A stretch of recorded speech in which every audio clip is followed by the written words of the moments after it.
अब थोड़ा सा क्या करते हैं, आगे बढ़ते हैं। अब देखो, हमने यहाँ पर किसी सिस्टम की दो प्रॉपर्टी के बारे में डिस्कस किया। पहली प्रॉपर्टी क्या थी हमारी, इंटेंसिव प्रॉपर्टी, और दूसरी प्रॉपर्टी क्या थी हमारे पास, एक्सटेंसिव प्रॉपर्टी। नाउ अब इन प्रॉपर्टीज के बेस पर किसी भी सिस्टम को दो टाइप से डिवाइड कर दिया जाता है। एक होता है क्या, होमोजीनियस सिस्टम, और दूसरा होता है इनहोमोजीनियस या हेट्रोजीनियस सिस्टम। तो यहां पर लिख के चलेंगे, on the basis of these two property, तो इसके नीचे लिखो ऑन द बेसिस, ऐसे हैशटैग बना के लिखो, on the basis of above properties, above properties, any system can be classified as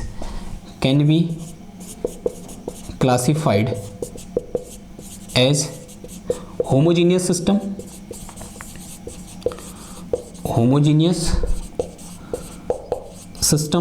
and heterogeneous system.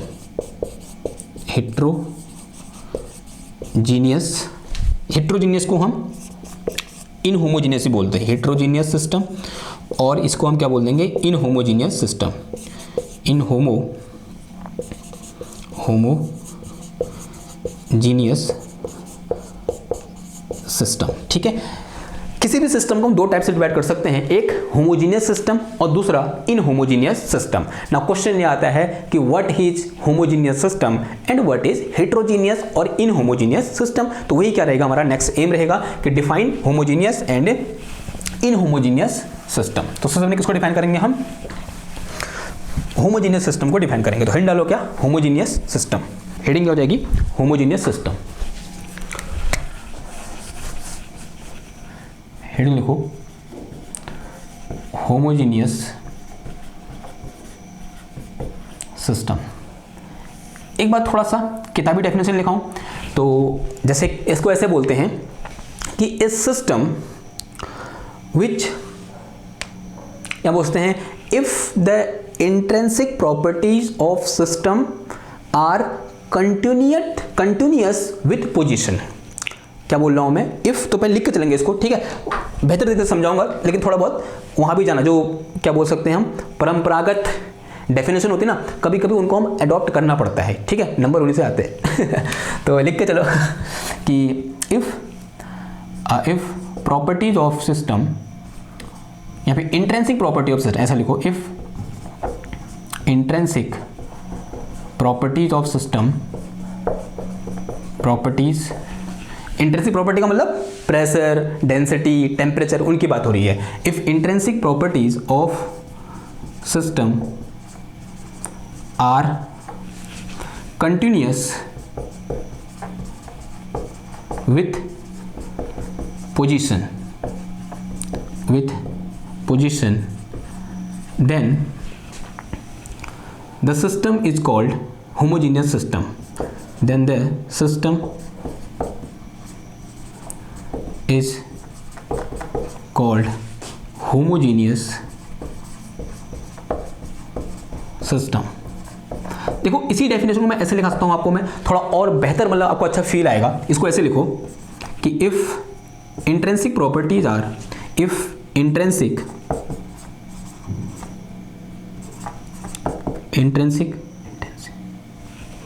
If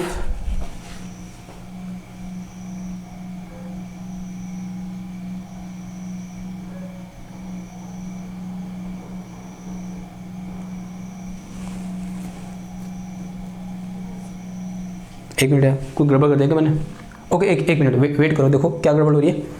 ये इंटेंसिव नहीं होगा, क्या होगा, इंटेंसिव प्रॉपर्टी होगा। ठीक है, एक लिख दिया मैंने, क्या होगा ये, इंटेंसिव। इफ इंटेंसिव प्रॉपर्टी, और यहां भी कर दो इंटेंसिव, ठीक है, ये दिक्कत थी। If intensive properties of system are homogeneous, या बोलते हैं आर यूनिफॉर्म, बोल दो are uniform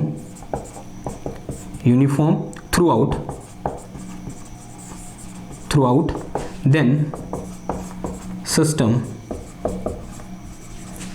is called homogeneous system is called homogeneous system. तो उस सिस्टम को क्या बोल देते हैं, होमोजीनियस सिस्टम बोल देते हैं। ठीक है, कहने का मतलब ये है कि जैसे मेरे पास क्या है, ये वाटर है, अगेन ये बड़ा सा अच्छा सा एग्जाम्पल मिला है हमको कि मेरे पास क्या है, वाटर है। अब इस वाटर की डेंसिटी हर पॉइंट पर क्या रहेगी, सेम रहेगी, होगी नहीं होगी। ठीक है, बात तो सही है ना यार, कि मेरे पास क्या है, एक ये होमोजीनियस सॉल्यूशन है, होमोजीनियस मिक्सचर है किसका, वाटर का। इस वाटर की जो मेरे पास क्या है, डेंसिटी है, वो हर पॉइंट पर क्या होगी, सेम होगी। ऐसा तो नहीं है कि यहाँ पर डेंसिटी कुछ और है, यहाँ डेंसिटी कुछ और है, यहाँ कुछ और है, यहाँ कुछ और है, यहाँ कुछ और है, नहीं, हर जगह क्या है, सेम है। इसका मतलब कि जो वाटर है मेरा, एक कैसा सिस्टम है, एक होमोजीनियस सिस्टम है। ये बात समझ में आई। सेम केस टेम्परेचर भी होगा कि इस वाटर का हर पॉइंट पर टेम्परेचर क्या होगा, सेम होगा। ऐसा तो है नहीं कि यहाँ पर बहुत गर्म है, यहाँ बहुत ठंडा है, ऐसा नहीं होगा। इसका मतलब अगेन से एक ऐसा सिस्टम है, एक होमोजीनियस सिस्टम है। ओके, समझ में आई बात। तो this is example of homogeneous system. Okay, अब देखो, अगर मैं किसकी बात करूं, जो नेक्स्ट हमारे पास सिस्टम होता है दैट इज इन होमोजीनियस, या बोलते हैं हेट्रोजीनियस सिस्टम। जो नेक्स्ट लिखो वो क्या हो जाएगा मेरे पास, नॉन होमोजीनियस सिस्टम। नेक्स्ट क्या हो जाएगा, नॉन होमोजीनियस बोलते हैं या फिर हेट्रोजीनियस सिस्टम, हेट्रोजीनियस सिस्टम। इसका दूसरा नाम क्या है, दूसरा नाम है इन होमोजीनियस सिस्टम, इन होमोजीनियस सिस्टम। ओके, तो क्या हो, इसकी डेफिनेशन क्या हो जाएगी कि जहां पर इंट्रिंसिक प्रॉपर्टी क्या कर रही हैं, पोजीशन के साथ चेंज हो रही हैं, उसे हम क्या बोल देंगे, इन होमोजीनियस सिस्टम बोल देंगे। तो यहां पर लिख के चलो, if intensive properties of system are changing with, तो लिख के चलेंगे, if intensive properties of system, properties of system changing with position, then the system is called non homogeneous, अभी इन होमोजीनियस सिस्टम, इन होमोजीनियस सिस्टम। ये क्लियर हुई बात आपको, ठीक है, कि होमोजीनियस इन होमोजीनियस सिस्टम क्या होता है। नाउ इसी को ऐसे भी लिख सकते हैं, इफ प्रॉपर्टीज की जगह इंटेंसिव प्रॉपर्टी लिखना पूरा, if intensive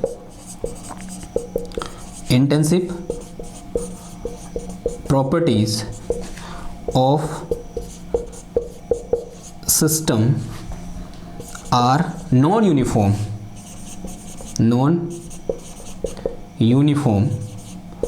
then system is called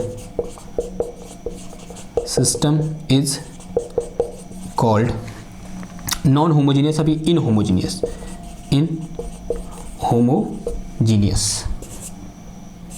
okay, समझ में आई बात। This is the definition of heterogeneous system, या बोलते हैं इन होमोजीनियस सिस्टम। देखो अभी इसका एग्जांपल क्या है, जैसे मेरे पास ये क्या है, पानी है, ये क्या है मेरे पास, यहाँ पर पानी है।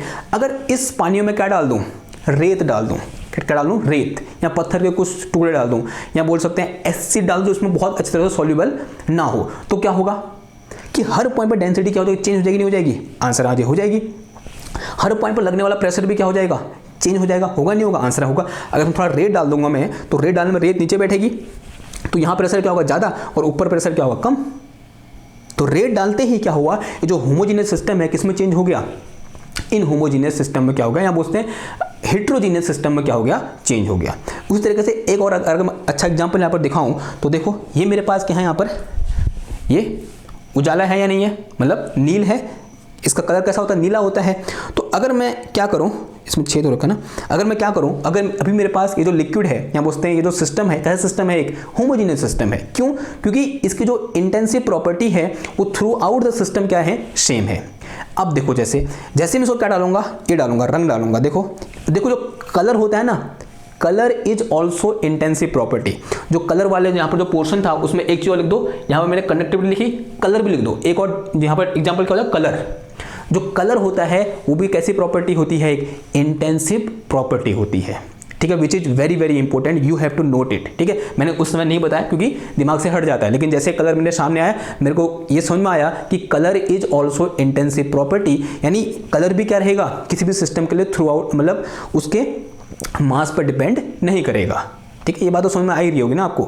नाउ अभी देखो इस पूरे वाटर का जो कलर है, या बोल सकते हैं इस पूरे वाटर का जो टेम्परेचर है, या जो पूरी डेंसिटी है, वो थ्रू आउट द सिस्टम क्या है, सेम है या नहीं है? आंसर है हाँ जी है। ठीक है, कोई ऐसा बच्चा नहीं होगा जो ये कह रहा है कि नहीं सर या फिर नहीं जी ऐसा नहीं है। ठीक है, अब देखो अब क्या है यहाँ पर, जैसे मैं यहाँ पर क्या डालूंगा, इसकी कुछ बूंदे डालूंगा। देखो ध्यान से देखना, बूंदे डालते ही आप खुद कहोगे कि अब ये होमोजीनियस सिस्टम बिल्कुल नहीं बचा। देखो डालो बूंदे में, ये है, ये देखो जैसे बूंद डाली तो ये जो पोर्शन है अब इस पोर्शन से अलग हो गया है, हुआ नहीं हुआ? यानी अब यहां पर this is not a homogeneous medium, ये होमोजीनियस तो बिल्कुल नहीं बचा। एक और बूंद और डाल दूं तो दिस इज अगेन फ्यू बूंद, ये अब ये क्या है, होमोजीनियस मीडियम नहीं है। क्यों? क्योंकि इसका न तो कलर अब सेम है, अब इसकी डेंसिटी भी क्या होगी, चेंज होगी होगी। ठीक है, हर पॉइंट पे डेंसिटी क्या होगी, चेंज होगी। यहाँ डेंसिटी अलग है, यहाँ डेंसिटी अलग है, यहाँ अलग है, यहाँ पे इस पोर्शन में अलग है, यानी थ्रू आउट द वॉल्यूम जो डेंसिटी है वो क्या हो गई है, इसकी अब चेंज हो गई है। तो this is not a homogeneous medium, it is heterogeneous medium. एक ऐसा मीडियम है, एक हेट्रोजीनियस मीडियम है, यानी जिसकी डेंसिटी क्या कर रही है, पोजीशन के साथ चेंज कर रही है। ठीक है, यहाँ पे इसको ऐसे बोलते हैं, यहाँ पर क्या लिखी डेफिनेशन हमने, विथ पोजीशन, या फिर यहाँ क्या लिखा था हमने, हाँ कंटिन्यूस, यहाँ पे बोलते हैं चेंज विथ पोजीशन भी बोलते हैं, या फिर डिसकंटिन्यूस। कैसी होती है, डिसकंटिन्यूस होती है। जो प्रॉपर्टीज होती है कैसी होती है, डिसकंटिन्यूस होती है, चेंज हो जाती है। ठीक है, बात क्या हुई, सेम हुई। ठीक है, लिखने का तरीका क्या होता है, अलग अलग हो सकता है। ये बात समझ में आई नहीं आई आपको? ठीक है, आई होप ये बात आपको समझ में आई होगी। ओके, नाउ अब देखो जादू, आप जाओ दिखाऊं। अब मैं क्या कर रहा हूं, इसको इस तरीके से घोल दे रहा हूं, घोल दिया, ये क्या हुआ, इसमें कंप्लीटली क्या हो गया, मिक्स हो गया, हुआ नहीं हुआ? अब बताओ एक ऐसा लिक्विड है, या बोलते हैं कैसा सिस्टम है एक, again this system, this heteronucleus system is now converted into homogeneous system. Again से इस पूरे की डेंसिटी क्या हो गई है, क्योंकि ये इसमें क्या हो गया, कंप्लीटली क्या हो गया है, सॉल्युबल हो गया है, यानी कंप्लीटली क्या हो गया, इसमें ये मिक्स हो गया है। तो अगेन जो ये मिक्सचर है, या बोलते हैं जो सिस्टम है, एक है सिस्टम है एक होमोन्यूक्लियस, या बोलते हैं हाँ सॉरी होमोन्यूक्लियस बोल रहा हूँ, होमोजीनियस क्या है, ये सिस्टम है। ठीक, समझ में आई इतनी बात? अगेन इसके हर पॉइंट पर प्रेशर क्या है, सेम है, हर पॉइंट पर डेंसिटी क्या है, सेम है, हर जगह पर जो कलर है वो भी क्या है, सेम है। तो this is example of homogeneous liquid, या होमोजीनियस सिस्टम, या होमोजीनियस मिक्सचर। ठीक, कुछ दोस्तों आपकी मर्जी है, mixture is a type of system. Okay, ठीक हो गया। अब देखो, अब एक इंपॉर्टेंट चीज़ ये है, अगर मैं थोड़ा सा इस एक्सपेरिमेंट को यहाँ पर आपके सामने दोहराऊं तो देखो, एक मिनट वेट करना।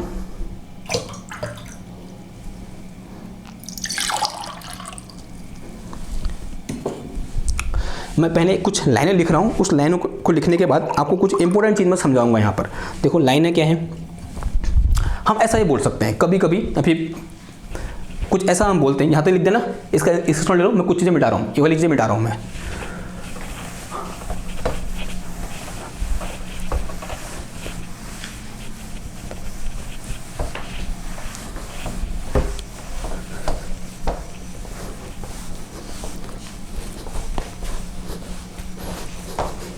अब देखो भैया, कभी कभी ऐसा लिखा हुआ मिलेगा आपको, क्या लिखा हुआ मिलेगा कि हेट्रोन्यूक्लियस इज ए हेट्रोन्यूक्लियस, न्यूक्लियस बोल रहा हूँ यहाँ, heterogeneous system is a combination of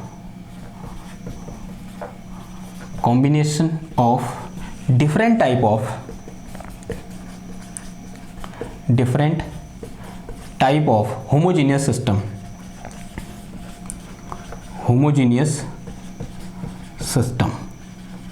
देखो ध्यान से देखो बात को, क्या बोला मैंने कि जो भी हमारे पास हेट्रोन्यूक्लियस सिस्टम होता है वो डिफरेंट टाइप के होमोजीनियस सिस्टम का क्या होता है, मिक्सचर होता है। ठीक है, यानी देखो कैसे, ऐसे मैंने क्यों बोला, इसको हम इसे समझ सकते हैं।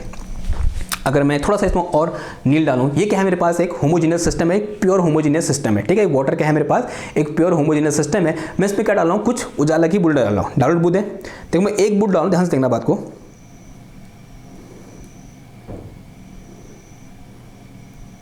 एक तो टाइम लगा रहा है गिरने में, गिर जा भाई, ये गिर गया ना, ओके देखो आया। अब देखो ध्यान से, अब इस किसको देखो, नीले वाले को देखो। जो नीला वाला पोर्शन है ना वो अपने आप में तो क्या है, एक होमोजेनियस सिस्टम है या नहीं है। ये जो वाटर है जिसमें अभी वो नहीं मिला हुआ है वो अपने आप में क्या है, एक होमोजेनियस सिस्टम है। लेकिन इन दोनों का जो ये दोनों सिस्टम एक दूसरे रिस्पेक्ट में कैसे हैं, हेट्रोजीनियस है। ये बात समझ में आ रही है आपको कि जो नीला वाला है खुद में अपने आप में जो नीला वाला है वो क्या है, एक होमोजेनियस सिस्टम है। और जो ये पानी वाला पोर्शन है वो अपने आप में क्या है, एक होमोजेनियस सिस्टम है। लेकिन ये दोनों एक दूसरे रिस्पेक्ट में कैसे हैं, हेट्रोजीनियस सिस्टम है या नहीं है। यानी यहाँ पर दो टाइप के हेट्रोजीनियस सिस्टम मिलकर, सॉरी दो टाइप के होमोजीनियस सिस्टम मिलकर एक कैसा सिस्टम बना रहे हैं, हेट्रोजीनियस सिस्टम बना रहे हैं, ठीक है। और यहाँ पर एक बाउंड्री है जो इन दोनों सिस्टमों को क्या कर रही है, अलग कर रही है। और उस बाउंड्री को हम बोलते हैं क्या, फेज। क्या बोलते हैं, फेज बोलते हैं, ठीक, ओके। तो इसी को लिख के चलते हैं, आई होप आपको समझ में आया होगा, ठीक है ना। तो लिख के चलो। तो एक अगर मैं इसको यहाँ पर ऐसे दिखाऊँ एक बार के लिए कि मेरे पास क्या है, इस तरीके से एक ये बीकर है, ओके। नाउ इसमें क्या है, इस तरीके से एक सिस्टम, ठीक है, एक लिक्विड ये है, ठीक है। पहले यहाँ पर मैं क्या इस तरीके से पोर्शन बना दूँ,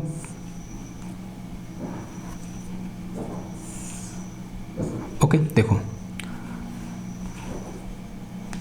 यहाँ मेरे पास ऐसे दाने दाने वाला लिक्विड है, ठीक है, यूँ करके।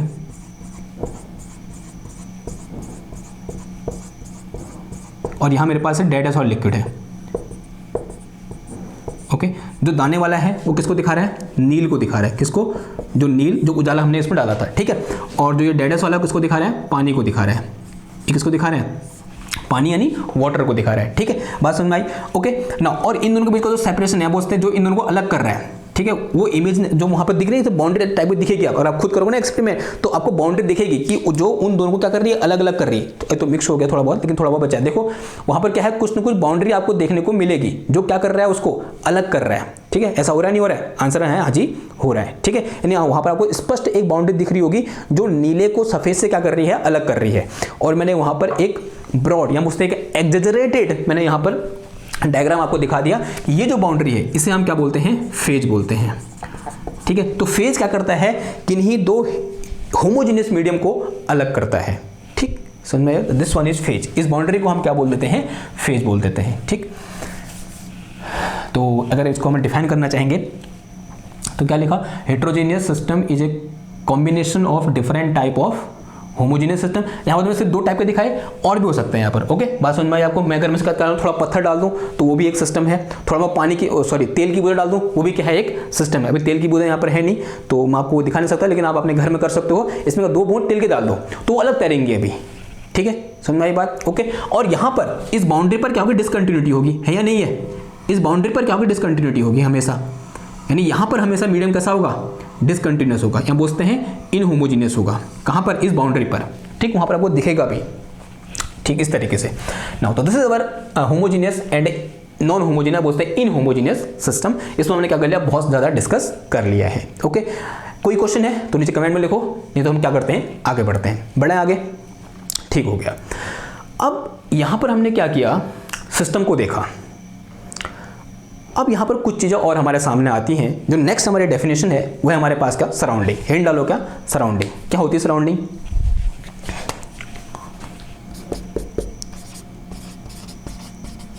Surrounding, okay. तो सिस्टम को छोड़कर जो भी चीज हमारे पास बची that is known as surrounding, ठीक है। तो everything outside the system which influence behaviour of system is known as surrounding. यानी किसी भी सिस्टम के बाहर की जितनी भी चीजें हैं जो उस सिस्टम के बिहेवियर को इन्फ्लुएंस करती हैं उसे हम क्या बोलते हैं, उस सिस्टम की सराउंडिंग बोलते हैं। तो नेक्स्ट जो डेफिनेशन नंबर सेकंड है, ठीक है। फर्स्ट कहते सिस्टम थी वो हमने कर लिया, ये क्या हमारे पास सेकंड डेफिनेशन है क्या, सराउंडिंग। तो क्या हो जाएगा, इसकी डेफिनेशन क्या हो जाएगी, एवरीथिंग एल्स या फिर everything outside the system, outside the system which influence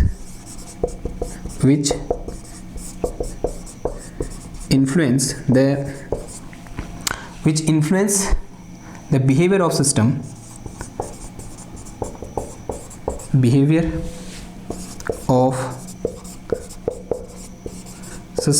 is called surrounding.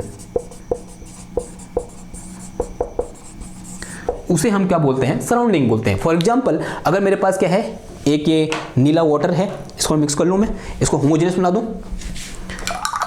ये क्या हो गया? होमोजेनियस हो गया. अब देखो ये क्या है? एक सिस्टम है. ये जो होमोजेनियस मीडियम मैंने नीला पानी है, ये क्या है? मेरा एक सिस्टम है. इस सिस्टम के बाहर जितनी भी चीज़ें हैं जो इसको इन्फ्लुएंस कर रही हैं या फिर इसके बिहेवियर को इन्फ्लुएंस कर रही हैं, उसे मैं क्या बोल देता हूँ? इसकी सराउंडिंग बोल देता हूँ. जैसे इसकी सराउंडिंग का टेम्परेचर, ऑब्वियस सी बात है, इसके टेम्परेचर को इफेक्ट कर रहा है. ठीक है, इसका कुछ टेम्परेचर है, वो किस बात पर डिपेंड कर रहा है कि ये गिलास हमने कहाँ रखा हुआ है. जैसे अभी ये गिलास उत्तराखंड में रखा हुआ है, तो ऑब्वियस सी बात है, देवभूमि है भैया हमारा उत्तराखंड है, बहुत पवित्र पानी है ये. ठीक है, ऐसे नहीं बोलेंगे. यहाँ क्या होता है? ठंडा होता है. ठीक है, इस टाइम पर यहाँ पर क्या हो रहा है? बहुत ठंडा हो रहा है, तो इसका टेम्परेचर क्या है? कम है. अगर यही गिलास सेम वाटर कहाँ होता? राजस्थान में रखा होता, तो वहाँ तो अभी गर्मी है. ठीक है, मतलब यहाँ के कंपेयर में क्या हुआ? गर्म है. अगर वो गर्म है तो इसका मतलब इसका पानी भी क्या होता? गर्म होता नहीं होता. यानी इसके चारों ओर का वो चीज़ या फिर जितनी भी चीज़ें इसके चारों ओर हैं जो इसके बिहेवियर को क्या करती हैं? इन्फ्लुएंस करती हैं, उसे हम क्या बोल देते हैं? इस सिस्टम की सराउंडिंग बोल देते हैं. ठीक है, बात समझ में आ गई. ठीक है, इसमें कोई ऐसे एग्जाम्पल लिखने की जरूरत नहीं है. आप कोई भी एक ऐसा रैंडम एग्जाम्पल अपने घर में उठा के देख लो, वो क्या हो जाएगा? सराउंडिंग का एग्जाम्पल हो जाएगा. ठीक है, जैसे यहाँ पर एग्जाम्पल क्या हो गया कि इसके चारों ओर जितनी भी चीज़ें हैं वो सब क्या हैं? सराउंडिंग है, जो क्या कर रही है? इसके बिहेवियर को इन्फ्लुएंस कर रही हैं. ओके, नाउ आप क्या करते हैं? आगे बढ़ते हैं. ठीक है, अब नेक्स्ट जो हेडिंग आती है, third heading, that is boundary. Boundary क्या होता है? नाम से पता चल रहा है कि the thing which separate system from surrounding. या बोल सकते हैं द इनवलप, ज़्यादा अच्छी भाषा में बोलेंगे कि इनवलप विच इनक्लोजेस सिस्टम. जो सिस्टम को इनक्लोज किए रहता है उसे हम क्या बोल देते हैं? बाउंड्री बोल देते हैं. ठीक है, तो लिख के चलेंगे. जो थर्ड हमारे पास डेफिनेशन हो जाएगी वो क्या हो जाएगी? Boundary. Third definition is boundary. And what is boundary? Envelope to the system या फिर इनवलप विच इनवलप लिफाफा. हाँ, आई थिंक मैंने स्पेलिंग गलत लिख दी, VELOP. इनवलप इसमें लिखना, आई थिंक मैंने गलत लिख दी है, मुझे विश्वास है खुद पर. Envelope which encloses system is called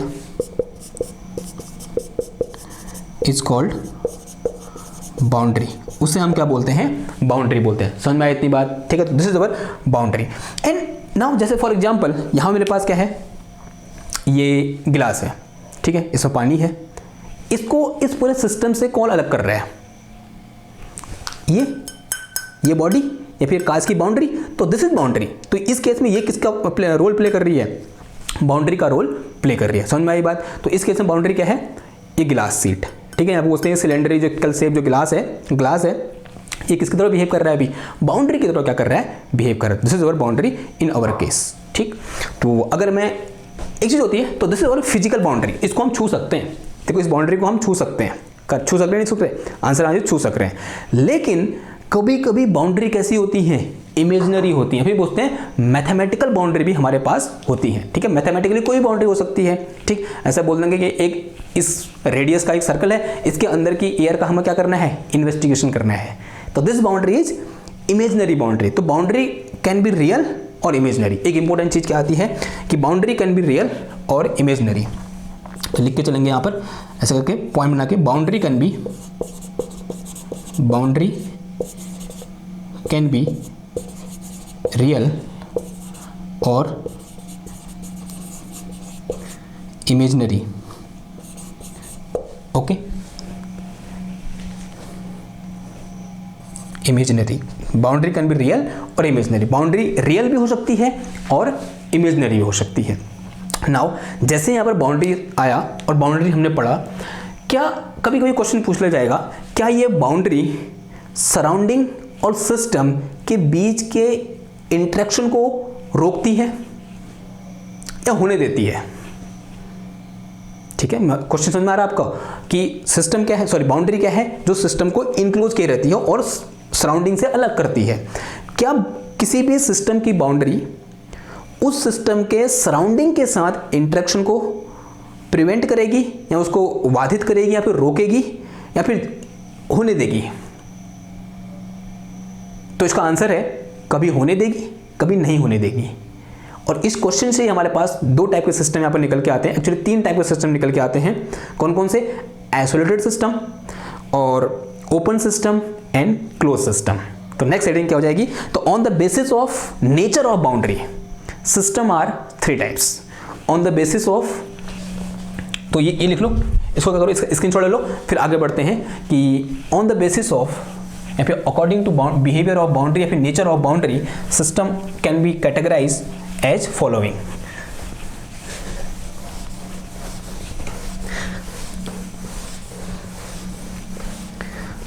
उससे पहले एक काम करना ना, जब ये आपने बनाया, ये सब कुछ बनाया, ये लिखा ना सिस्टम सराउंडिंग बाउंड्री, इसके नीचे एक बहुत बड़ा सा डायग्राम बना देना, मजा ही आ जाएगा। देखो इस तरीके से डायग्राम बना दो कि मेरे पास क्या है, इस तरीके से एक वेसल है, ठीक, और इसके अंदर कोई भी एक सिस्टम है या गैस बोल दो कुछ भी, ठीक है। इसके अंदर इस तरीके से क्या है, कुछ गैस है, ये किस तरह बिहेव कर रहा है, सिस्टम की तरह बिहेव कर रहा है, और ये क्या है, इसकी बाउंड्री है, और इस बाउंड्री के बाहर जो भी है या सिस्टम के बाहर जो भी है वो क्या है, हमारी सराउंडिंग है। तो दिस इज सराउंडिंग, और ये क्या है, बाउंड्री बी, सराउंडिंग, ये boundary, and this is system, ये क्या है, हमारा सिस्टम है। नाउ अब इस बाउंड्री के नेचर के अकॉर्डिंग जो सिस्टम होता है वो डिफरेंट टाइप का होता है। तो system on the basis of nature of boundary, तो ऐसे हैशटैग बना के लिखो, types of system, types of system based on nature of boundary, nature of boundary. तो जो पहले टाइप का सिस्टम होता है उसे हम बोलते हैं क्या, isolated system. Okay, isolated system वो सिस्टम होते हैं जहां पर सिस्टम सराउंडिंग के साथ न तो मैटर एक्सचेंज कर सकता है न ही एनर्जी का एक्सचेंज कर सकता है ही उसका नाम क्या, आइसोलेटेड। आज से 1 साल पहले ये जो वर्ड था ये ट्रेंड में चल रहा था। कोई भी मरीज कोरोना से ग्रसित हो गया, उसको कहाँ डाल दो, आइसोलेशन में डाल दो, यानी वो न तो बाहर आ सकता है ना कोई अंदर जा सकता है। यानी ऐसा सिस्टम जो ना तो सराउंडिंग के साथ मैटर का एक्सचेंज करता है और ना ही एनर्जी का एक्सचेंज करता है, इस टाइप के सिस्टम को हम क्या बोल देते हैं, आइसोलेटेड सिस्टम बोल देते हैं।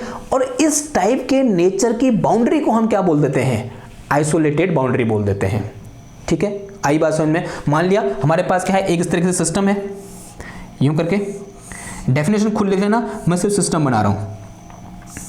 ओके, ये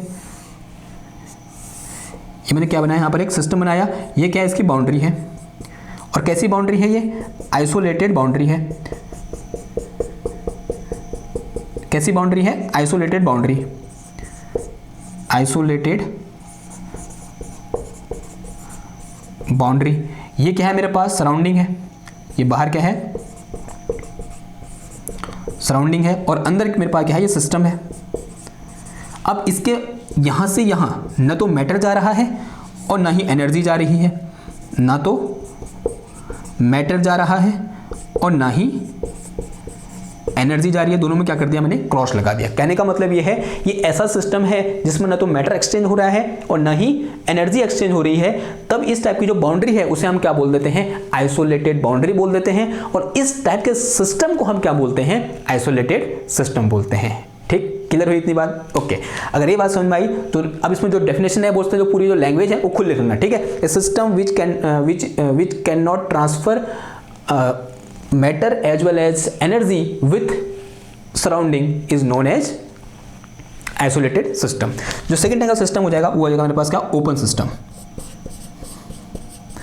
ओपन सिस्टम, अब भैया नाम से पता चल रहा है, ओपन सिस्टम यानी खुल्लम खुल्ला, मैटर भी चेंज हो सकता है, एनर्जी भी एक्सचेंज हो सकती है। A system which can transfer both matter and energy. तो लिख के चलेंगे, मैं डायग्राम बना रहा हूं, लिखना वो खुद है। ठीक है, ये मैं डायग्राम बना दूँ करके। तो ये क्या है, मेरे पास कोई एक सिस्टम है, ये एक सिस्टम की बाउंड्री है, ठीक है।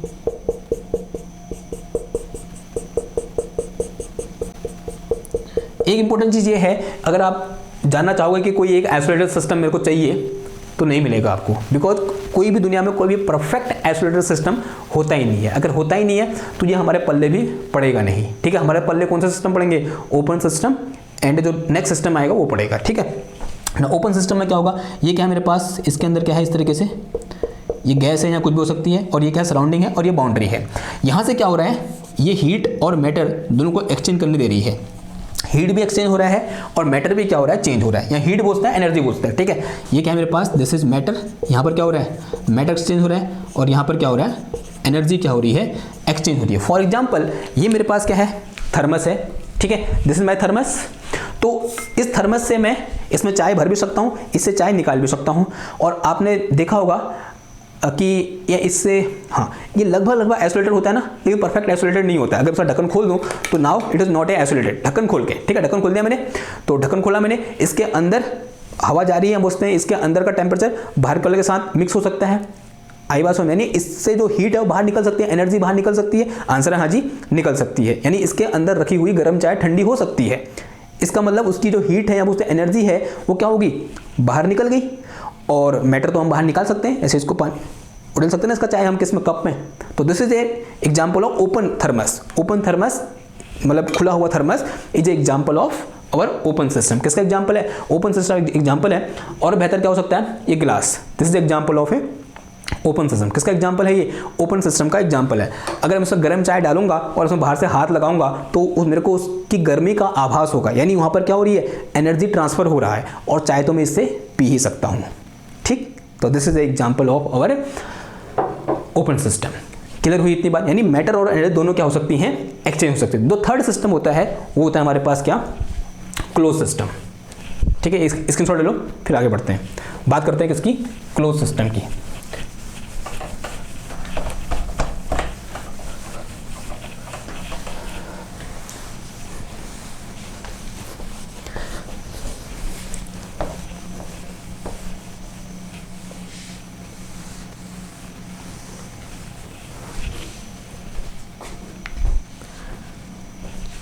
ओके, तो क्लोज सिस्टम क्या होता है,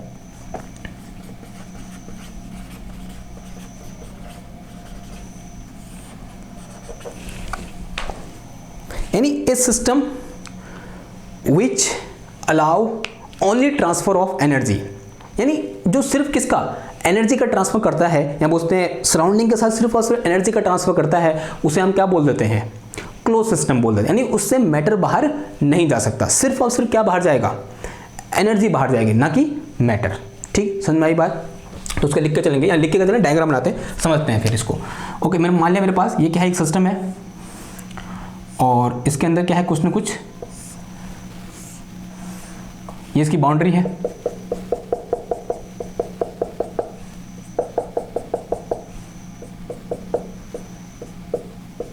ओके, और ये मेरे पास सिस्टम है, दिस इज सिस्टम। ये क्या है मेरा, सराउंडिंग है, और ये क्या है, बाउंड्री है। देखो यहां पर exchange of matter is not possible, matter exchange नहीं करेगा, but exchange of energy is possible.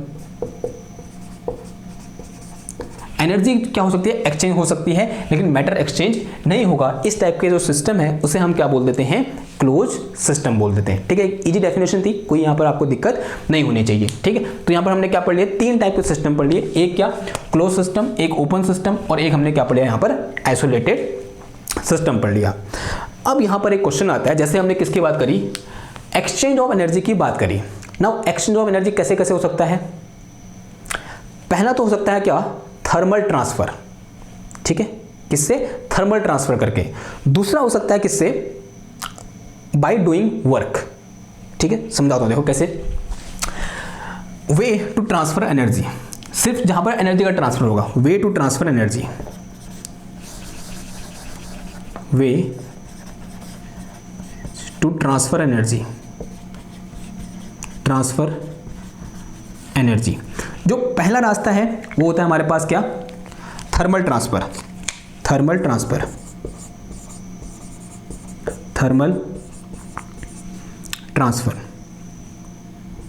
Thermal transfer का मतलब क्या होगा, हीट का ट्रांसफर, ट्रांसफर ऑफ हीट, यहाँ पे हीटिंग बोल सकते हैं, हीटिंग। जैसे चाय गर्म करना, चाय गर्म करना इज ए एग्जाम्पल ऑफ कि हम क्या कर रहे हैं, एक्चुअल में हम हीट क्या कर रहे हैं, ट्रांसफर कर रहे हैं, या बोलते हैं हीट कर रहे हैं किसी चीज को, यानी थर्मल ट्रांसफर हो रहा है यहाँ पर। आई बात में थर्मल एनर्जी क्या हो रहा है, ट्रांसफर हो रहा है। ओके, यानी सराउंडिंग से कहाँ, उस सिस्टम के अंदर क्या हो रही है, हीट, सराउंडिंग से सिस्टम के अंदर एनर्जी क्या हो रही है, ट्रांसफर हो रही है। ठीक है, और किस वजह से हो रही है, थर्मल ट्रांसफर, यानी टेम्परेचर में क्या हो रहा है, चेंज हो रहा है यहाँ पर। आई बात समझ में। ओके, तो दूसरा ट्रांसफर होता है यहाँ पर बाय डूइंग वर्क। दूसरा ट्रांसफर कैसे होता है, by doing work, by doing work. Work करके भी क्या कर सकते हैं हम, यहाँ पर एनर्जी का ट्रांसफर कर सकते हैं। कैसे, एक एग्जाम्पल मैंने फर्स्ट में दिया था कि जैसे हम क्या करते हैं, पंप मारते हैं, हम क्या कर रहे हैं, पंप मार रहे हैं, वर्क कर रहे हैं। वर्क करने से क्या होगा, जो पंप का जो सिलेंडर है वो क्या हो जाता है, गर्म हो जाता है। तो गर्म होने का मतलब क्या हुआ, वहां पर क्या आ गई, एनर्जी क्या होगी, ट्रांसफर हो गई। मेरी एनर्जी वहां किस फॉर्म में दिखी, हीट एनर्जी के फॉर्म में दिखी, दिखी वहां पर हीटिंग हुई। वो हीटिंग कब हुई, जब मैंने क्या किया, मैकेनिकल वर्क किया। तो यहाँ पर जो ये मैं कहता आउटसाइड था, यानी मैं क्या हूँ, सराउंडिंग हूं, और वो क्या है, सिस्टम है। तो सिस्टम जो एनर्जी कहां से कहां ट्रांसफर हुई, सराउंडिंग से सिस्टम में ट्रांसफर हुई। ठीक है, यानी ये कैसे हुई, बाय डूइंग वर्क, या मतलब बाय कंप्रेशन भी हो सकता है। आप जब किसी को कंप्रेस करते हो बाहर सराउंडिंग से, तो क्या हो जाती है, गर्म हो जाती है ना। जैसे आपने क्या किया, तार को पीटा, कंप्रेस किया, तार को पीटने पर तार क्या हो जाता है, गर्म हो जाता है। ठीक है, यानी यहां पर क्या लिख सकते हो, बाय डूइंग वर्क, यानी कंप्रेसिंग, कंप्रेस करने पर, किसी चीज को कंप्रेस करोगे, कंप्रेसिंग। ठीक है, कंप्रेस करने पर भी जो मेरे हमारे पास क्या होती है, एनर्जी का ट्रांसफर होता है। ठीक, ओके। ना अब यहां पर एक वर्ड आता है कि अगर मेरे पास कोई एक ऐसी वॉल हो जो हीट के ट्रांसफर को अलाउ नहीं करती हो, तब उसे हम क्या बोलते हैं। ध्यान सुनना बात को। ठीक है, तो यहां पर एक अच्छा इंपॉर्टेंट नोट लिखो, नोट ये हो जाएगा कि बाउंड्री, वॉल यानी बाउंड्री बोल सकते हैं, boundary which do not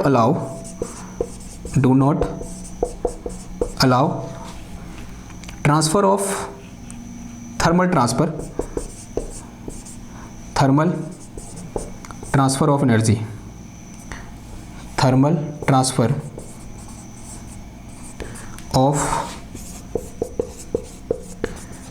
energy is called thermally isolated, thermally isolated boundary. और कभी कभी हम इसको एडियाबैटिक भी बोल देते हैं। क्या बोल देते हैं, और एडियाबैटिक,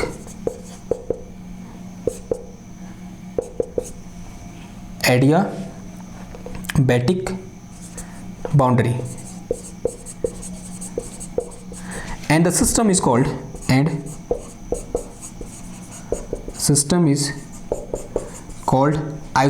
thermally